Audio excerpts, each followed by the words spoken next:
অন্নপূর্ণা প্রকল্প নিয়ে সবথেকে বড় একটি আপডেট। যারা ইতিমধ্যে টাকা পেয়েছেন তাদের জন্য এই আপডেটটি, যারা টাকা পাননি আন্ডার ইনকোয়ারির মধ্যে রয়েছে, তো আপনার আবেদন কি অ্যাপ্রুভ হবে কিনা? আন্ডার ইনকোয়ারি মানেই কিন্তু আপনার আবেদন যে অ্যাপ্রুভ হবে তা কিন্তু না। তার পাশাপাশি যারা যারা নতুন করে আবেদন করবেন প্রত্যেকের জন্য, তো অবশ্যই আপনারা আজকে ভিডিও সম্পূর্ণ দেখুন। নতুন একটি আপডেট এই মুহূর্তে চলে আসছে যে কারা কারা যোগ্য, কাদের আবেদন বাতিল হবে, কিংবা যাদের আবেদন এখনও পেন্ডিং করে অ্যাপ্রুভাল কিংবা অ্যাপ্লিকেশন আন্ডার প্রসেস অথবা আন্ডার ইনকোয়ারি কিংবা নতুন করে আবেদন করেছেন কিংবা করবেন অথবা টাকা পেয়েছেন কিংবা পাচ্ছেন ইতিমধ্যে, প্রত্যেকের জন্য এই আপডেটটি চলুন বিস্তারিত দেখে নিচ্ছি আজকে ভিডিওতে। কাদের আবেদন অ্যাপ্রুভ হবে কিংবা কাদের আবেদন বাতিল হয়ে যাবে, যারা টাকা পাচ্ছে ইতিমধ্যেই তাদেরও আবেদন কিন্তু বাতিল হয়ে যেতে পারে। চলুন জেনে নিচ্ছি বিস্তারিত আজকে ভিডিওতে। আর আপনি যদি এখনও পর্যন্ত ভিডিওতে লাইক না করে দেখেন অবশ্যই লাইক করে দিন। এর পাশাপাশি চ্যানেল সাবস্ক্রাইব করে পাশে ক্লিক করে নোট সরকার রাখুন পরবর্তী ভিডিও সরকার পাওয়ার জন্য। আর আপনি যদি আমাদের ভিডিওটি ফেসবুক পেজ MD360 এখানে দেখে দেখেন, অবশ্যই ফেসবুক পেজটি ফলো করুন আর অবশ্যই ভিডিওটি প্রত্যেকে শেয়ার করে জানিয়ে দিন। তো এই ভিডিওতে আমরা কিন্তু দুটো নোটিশ, আগের যে অন্নপূর্ণা প্রকল্প নিয়ে যে নোটিশ জারি করা হয়েছে সেই নোটিশ এবং বর্তমান যে আপডেট নোটিশ উঠে এসেছে সেটা, এই দুটো নিয়ে আমরা কম্পেয়ার করবো যে আগের নোটিশে মানদণ্ড কী বলা হয়েছে এবং বর্তমানে যে আপডেট সেখানে কী বলা হয়েছে বিস্তৃত।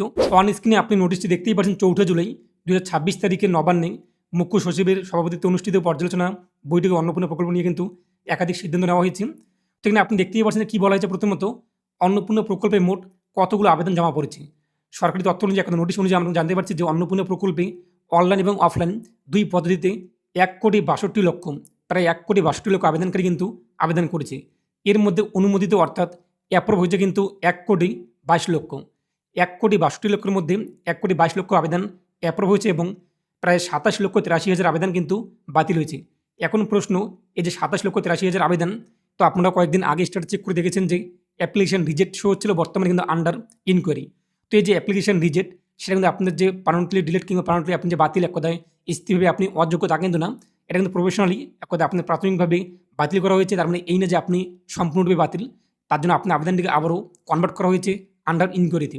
এই যে আন্ডার ইনকোয়ারি এর কাজ কী রয়েছে সেটা আমি আপনাদের একটুবার জানিয়ে দিচ্ছি। এর পাশাপাশি কেন এতগুলো আবেদন বাতিল পড়েছে, কী কারণে আপনি বাতিল পড়েছে, আপনার মনে প্রশ্ন জাগতেই পারে যে আপনার আবেদন কেন বাতিল পড়েছে। তার কারণ কিন্তু এখানে বলা হয়েছে। কী কারণ বলা হয়েছে? পরিবারের কেউ যদি ইনকাম ট্যাক্স দিয়ে থাকে, শুধুমাত্র সে যে আবেদনকারী তা কিন্তু না, পরিবারের আপনার পরিবারে মনে করুন 4 জন বা 5 জন সদস্য রয়েছে, 4-5 জন সদস্য নিয়ে আপনি ফর্মটি পূরণ করেছেন। সেই সমস্ত সদস্যদের মধ্যে যে কোনো একজন যদি ইনকাম ট্যাক্স পে করে থাকে তাহলে আপনার আবেদন কিন্তু বাতিল করা হয়েছে। তারপর পরিবারে, আপনার পরিবারে যদি 3টি কিংবা তার বেশি পাকা ঘর থাকে তাহলে আপনি এই প্রকল্পের লাভ পাবেন না। পাকা ঘর কিংবা পাকা রুম যদি আপনার পরিবারে 3টি বা তার বেশি পাকা ঘর থেকে আপনি ইয়েস করে দিয়েছেন তাহলে আপনার আবেদন কিন্তু বাতিল করা হয়েছে। এরপর বলা হয়েছে পরিবারে কোনো সদস্য যদি জিএসটি ফাইলের মধ্যে নথিভুক্ত নাম থাকে, কারো একটা জিএসটি রয়েছে, জিএসটি ফাইল করা রয়েছে, সেক্ষেত্রে আপনারা এই প্রকল্পের লাভ পাবেন না। এবং অন্যান্য শর্তগুলো রয়েছে ইত্যাদি বলা হয়েছে, এখানে দেখতে পাচ্ছেন ইটিসি ইত্যাদি। তো অন্যান্য শর্ত বলতে আগেই বলা হয়েছে যে যে সমস্ত পরিবারের সন্তানরা বেসরকারি শিক্ষা প্রতিষ্ঠানে পড়াশোনা করে যেটা সরকারি অনুমোদিত না, কিংবা এমন কোনো শিক্ষা মাদ্রাসায় পড়াশোনা করে থাকেন যেটা সরকার অনুমোদিত না, কিংবা পাবলিক স্কুল যেটা সরকার অনুমোদিত না, এরকম শিক্ষা প্রতিষ্ঠানে পড়াশোনা করলে কিন্তু আপনি এই প্রকল্পের লাভ পাবেন না। এবং আপনি দেখতেই পাচ্ছেন এখানে আরও একটি বিষয় তুলে ধরা হয়েছে। মাঠ পর্যায়ে তদন্ত কিংবা যাচাই করা হবে। যাদের যাদের আবেদন বাতিল হয়েছে, বাতিল হওয়ার পর এখন স্ট্যাটাস চেক করলে আন্ডার ইনকোয়ারি চলে আসছে, তাদের কিন্তু প্রত্যেকের আবেদন আবারও পুনরায় রিভেরিফিকেশন কিংবা যাচাই করা হবে। মাঠ পর্যায়ে আপনারা কল করতে পারে আধিকারিক, অথবা আপনার বাড়িতে আসতে পারে, যাচাই করতে পারে যে আপনি যোগ্য কিনা ইত্যাদি বিষয়গুলো, যা কিন্তু 5ই জুলাই থেকে শুরু করে 7 কর্মদিবসের মধ্যে সম্পন্ন করতে হবে। 5ই জুলাই থেকে শুরু হয়েছে, যা 7 কর্মদিবসের মধ্যে কিন্তু সম্পন্ন হবে। আর আপনি যদি জনকল্যাণ শিবিরে গিয়ে অফলাইনে ফর্ম পূরণ করে থাকেন, জনকল্যাণ শিবিরে আপনি অন্নপূর্ণা ফর্ম জমা করেছেন এবং আপনি এখন স্ট্যাটাস চেক করে দেখছেন যে আপনাদের কোনো তথ্য শো হচ্ছে না, কিংবা আপনাদের এখনও পর্যন্ত অনলাইনে ফর্মটিকে এন্ট্রি করেনি, সেক্ষেত্রেও করার নির্দেশ দেওয়া হয়েছে। কিন্তু যে সমস্ত ব্যক্তিরা জনকল্যাণ শিবিরে গিয়ে যে সমস্ত মা বোনরা আবেদন করেছে তাদের আবেদন কিন্তু 10ই জুলাই 10 তারিখের মধ্যেই অনলাইনে একতায় আপলোড করতে হবে কিংবা অনলাইনে এন্ট্রি করতে হবে। ডিজিটাল যে কাজটি, সেই ডিজিটাল কাজটি সম্পূর্ণ করতে হবে। তাদের সময়সীমা কিন্তু বেঁধে দেওয়া হয়েছে 10ই জুলাই। 10ই জুলাইয়ের মধ্যে কিন্তু এই যে ডিজিটাইজ একদম অনলাইনে এন্ট্রি, এই কাজটি কিন্তু সম্পূর্ণ করতে বলা হয়েছে যারা যারা জনকল্যাণ শিবিরে আবেদন করেছে। এর পাশাপাশি নোটিশে কিন্তু আরও স্পষ্ট বলা হয়েছে, আপনি দেখতেই পাচ্ছেন যে নতুন একটি অপশন দেওয়া হবে। কিন্তু এনআইসিকে নির্দেশ দেওয়া হয়েছে, যিনি একতা ওয়েবসাইটে ডেভেলপমেন্ট করেছেন তাদেরকে, যে পোর্টালে কিন্তু ক্লেম এবং অবজেকশনে কিন্তু একটি অপশন দেওয়া হবে। যদি মনে হয় যে কোনো ব্যক্তি অযোগ্য, আপনি ক্লেম করতে পারবেন কিংবা অবজেকশন জানাতে পারবেন ইত্যাদি বিষয়গুলো। এবং এটাও বলা হয়েছে ব্যাঙ্ক অথবা আদার সমস্যা, যাদের পেমেন্ট ফেল কিংবা পেমেন্ট ফেলিয়ার ইত্যাদি অপশনগুলো শো হচ্ছিল, একথা শেষ নিয়েও কিন্তু এখানে স্পষ্ট বলা হয়েছে ব্যাংকের সঙ্গে যোগাযোগ করার কথা ইত্যাদি।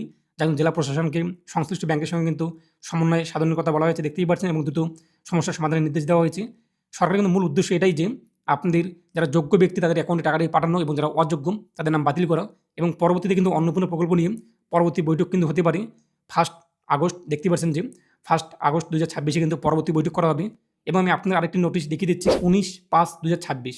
19/5/2026 কী বলা হয়েছে নোটিশে আপনি স্পষ্ট লক্ষ্য করতে পারছেন যে অন্নপূর্ণা যোজনার আওতায় কিন্তু রাজ্যের যোগ্য মহিলাদের ব্যাঙ্ক অ্যাকাউন্টে 3,000 টাকা করে পাঠানো হবে সরকারের তরফ থেকে।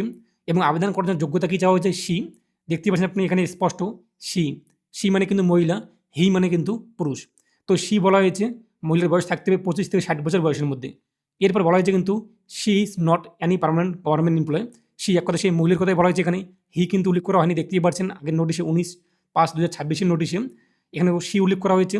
যদি সেই মহিলা, সে আবেদনকারী মহিলা কোনো রকম সরকারি জব করে থাকে, সেটা স্যালারি এক কথায় সরকারি জব করে থাকে, তিনি যোগ্য না। তার পাশাপাশি তিনি যদি পেনশন পেয়ে থাকেন সেক্ষেত্রে তিনি কিন্তু যোগ্য না। এর পাশাপাশি তিনি যদি কোনো একটা লোকাল বডি কিংবা আন্ডারটেকিং একটা পঞ্চায়েত কিংবা মিউনিসিপ্যাল বডি অথবা লোকাল বডি কিংবা ইত্যাদি দেখতেই পাচ্ছেন যে পঞ্চায়েত সদস্য অথবা পৌর প্রধান সদস্য ইত্যাদি ছিল আগে কিংবা পঞ্চায়েত, সেটা প্রাক্তন কিংবা বর্তমান রয়েছে, সেই সমস্ত লোকরা কিন্তু পাবে না, সেই সমস্ত মহিলারা কিন্তু পাবে না। এখানে সি বলা হয়েছে, তার মানে এটা বলা হয়নি যে তার পরিবার কেউ যদি সরকারি চাকরি করে থাকে, এই বিষয়টি কিন্তু এই নোটিশে উল্লেখ করা হয়নি। এটা আপডেট দেওয়া ছিল। এবং এই সমস্ত আপডেট নিয়ে আপনার মতামত অবশ্যই কমেন্টে পেশ করবেন আর অবশ্যই ভিডিওটি প্রত্যেকে শেয়ার করে জানিয়ে দেবেন। এবং আপনি কী স্ট্যাটাস চেক করবেন এবং আপনি কীভাবে অনলাইনে আবেদন করবেন এ নিয়ে আমি ইতিমধ্যে ভিডিও বানিয়ে দিয়েছি। তো আপনি কিন্তু চ্যানেলে প্রবেশ করে সেই সমস্ত ভিডিও দেখে নিতে পারেন। আর অবশ্যই ভিডিওটি প্রত্যেকে শেয়ার করে জানিয়ে দিন। ভালো থাকুন এবং সুস্থ থাকুন।